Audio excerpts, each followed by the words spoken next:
The following program contains mature subject matter. Viewer discretion is advised. It's in all 50 states. It's in D.C. It's throughout the world. It is $150 billion with a B dollar industry annually. Right, and there's a misconception that it doesn't happen on U.S. soil, that somehow it's happening only in other countries, and it's just absolutely not true. Every year, about 50,000 are brought in to the U.S., or maybe they were already in the U.S. And to your point, John, 1 out of 10 victims tends to be males.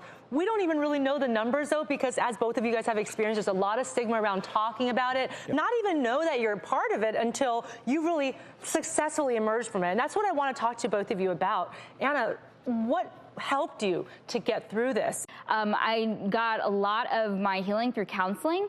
I went into a restoration program and did some even more in-depth counseling, just practicing that self-care and finding more identity in who I am now versus what I went through, because I'm a thriver, you know, I'm an overcomer, I'm not a victim anymore.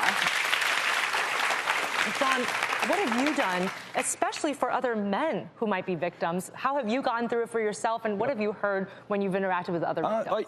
I'm an old rugby player and a boxer, so we're a little slow, and we like a good fight. And I think that's the only thing that kept me in the game.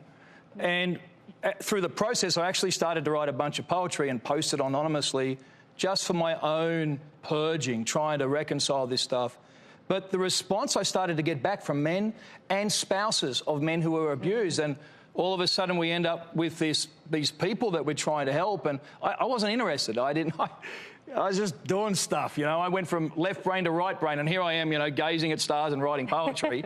And I thought, you know what, if no one was there for me, if there was no one to speak to me, then maybe there's a chance for me to be a voice for them.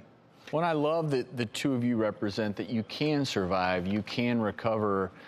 Obviously, in an ideal world, we would be able to prevent these cases from occurring. Their stories and others like them are highlighted in a new documentary. It's directed and produced by Sadhvi Sidali Shri. It's called Stopping Traffic. And not only is she the director, an expert on the subject of human trafficking, she was also a sexual abuse survivor. What can we do to stop so much human sex trafficking?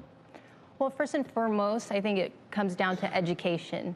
Parents need to be educated. The school system needs to be educated. Also, politicians need to be educated on this horrific crime. Then we'll be able to, see kids in school and maybe pick out the signs and symptoms, either of sexual abuse at home or possible trafficking symptoms. As a parent, because this is so pervasive, what are some things to look out for?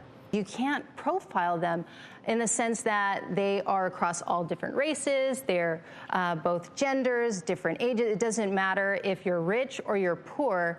If you're vulnerable, they will come after you. And so, we need to take a step back. We need to stop, commodifying women or men. We need to stop watching porn. We need to stop clicking on that image. Because as long as those temptations are there and you haven't mastered yourself, you will fall into it. Wow. And people are being bought and sold because of this. It's tough to imagine the scale of this problem, and I think we can all play a part. I want to thank the three of you for raising awareness. So very important. And you can find out how you can help stop human trafficking. And you can also, where you can see the film, it's called Stopping Traffic. We'll have resources on our website.